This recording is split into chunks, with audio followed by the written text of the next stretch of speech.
ये सवाल कई लोगों के मन में आता होगा कि नवरात्रि का व्रत कब और किसने शुरू किया।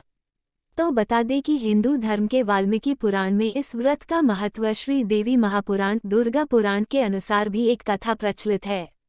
आज हम आपको ये दोनों कथाएं बताने जा रहे हैं। वाल्मीकि पुराण में वर्णित कथा।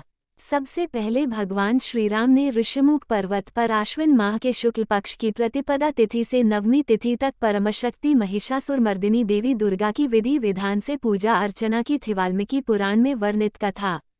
इसके बाद दशमी तिथि के दिन उन्होंने किष्किंधा पर्वत से लंका जाकर राक्षस रावण का वध किया था।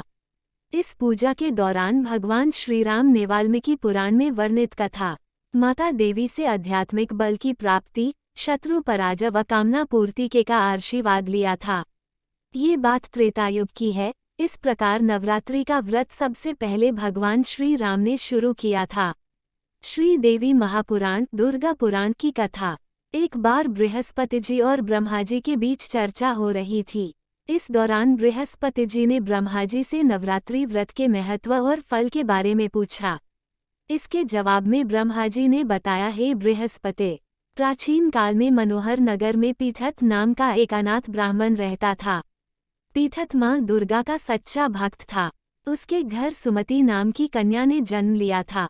पीठत हर दिन माँ दुर्गा की पूजा करके हवन किया करता था।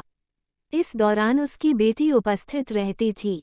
एक दिन सुमति पूजा के दौरान मौजूद नहीं थी। वह सहेलियों के साथ खेलने चली गई। इस पर पीठत को गुस्सा आया और उसने पुत्री सुमति को चेतावनी दी कि उसका विवाह किसी कुष्ठ रोगी या दरिद्र मनुष्य के साथ करवाएगा। पिता की ये बात सुनकर सुमति आहत हुई और उसने कहा, हे पिता, आपकी जैसी इच्छा हो वैसा ही करो। जो मेरे भाग्य में लिखा होगा वही होगा।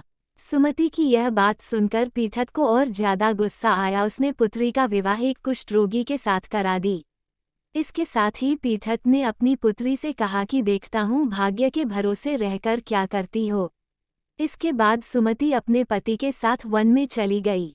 उसकी दयनीय स्थिति देखकर माँ भगवती प्रकट हुई और कहा कि मैं तुम्हारे पूर्व जन्म के कर्मों से प्रसन्न हूँ, इसलिए जो भी वरदान चाहिए मांग लो। इस पर सुमति ने माँ भगवती से पूछा कि उसने पूर्व जन्म में ऐसा क्या किया है। जवाब में माँ भगवती ने कहा कि पूर्व जन्म में सुमति निषाद भील की स्त्री और पतिव्रता थी। एक दिन तुम्हारा पति चोरी की वजह से पकड़ा गया। इसके बाद सिपाहियों ने तुम दोनों पति पत्नी को जेलखाने में कैद कर दिया। तुम दोनों को जेल में भोजन भी नहीं दिया गया। तुमने नवरात्र के दिनों में न तो कुछ खाया और न जल ही पिया। इस तरह 9 दिन तक नवरात्र का व्रत हो गया। माँ भगवती ने आगे कहा कि तुम्हारे उसी व्रत के प्रभाव से प्रसन्न होकर मैं तुझे मनोवांछित वर देती हूँ। तुम्हारी जो इच्छा हो सो मांगो। इसके बाद सुमति ने माँ भगवती से कहा, हे माँ दुर्गे, मैं आपको प्रणाम करती हूँ। आपसे विनती है कि मेरे पति के कुष्ठ को दूर कर दीजिए। माता ने सुमति की मनोकामना पूरी कर दी। इसके बाद सुमति ने माँ भगवती की आराधना की। प्रसन्न होकर माँ भगवती ने कहा कि तुम्हें उदाले नामक अति बुद्धिमान, धनवान, कीर्तिवान और जितेंद्रिय पुत्र होगा। इसके बाद माँ भगवती ने अपने भक्तों को बताया कि जो भी चैत्र या अश्विन मास के शुक्ल पक्ष की प्रतिपदा तिथि से 9 दिन तक व्रत रहेगा और घट स्थापना करने के बाद विधि अनुसार पूजा करेगा, उस पर मेरी कृपा बनी रहेगी।